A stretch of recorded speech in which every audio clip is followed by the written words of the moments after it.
હતા, પણ અમારા ફેમિલીમાંથી 5 જણા ગયા હતા. મધર, ફાધર અને 3 સિસ્ટર ગયા હતા. અને ત્યાં અયોધ્યામાં રામ મંદિર માટે હવન હતો, એની આહુતિ આપવા માટે ગયા હતા. એટલે આહુતિ આપી દીધી, બધું થઈ ગયું. એના પછી આ ગોધરા કાંડ બન્યો. ઘરે આવતા આવતા સુધી તો એમને આહુતિ એમને આપી, પણ અમારા ઘરની આહુતિ થઈ ગઈ. એ વાતનું અમને બહુ જ દુઃખ છે. પણ અત્યારે એટલો આનંદ પણ એટલો છે કે ચલો એમને આહુતિના લીધે ગમે તે હોય, પણ અમારા રામ મંદિર બને છે ને એની ખુશી પણ બહુ જ છે. પણ અમને પછી છે કે રાત્રે બહુ જ મોડા અમને ખબર પડી હતી કે આવી રીતના કંઈક બન્યું છે, એમ કે મધર ફાધર ને બધા એક્સપાયર થઈ ગયા છે.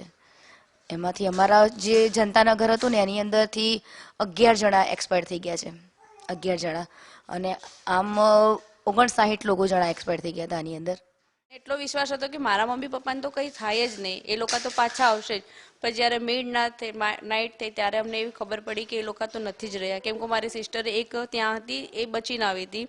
ત્યારે એ એકલી જ પાછી આવી, ત્યારે અમને એવી ખબર પડી કે મારા મમ્મી પપ્પા નથી રહ્યા. અને અમે એના પછી તો અમે ઘણો સંઘર્ષ કર્યો. પણ આજે અમે એટલા બધા ખુશ છે ને કે ચલો એમનું બલિદાન વ્યર્થ નથી ગયું, કે આજે રામ મંદિર બનવા જઈ રહ્યું છે અને એમાં અમે સહભાગી બન્યા છે ત્યાં જવા માટે. એનો અમને ખૂબ જ આનંદ છે.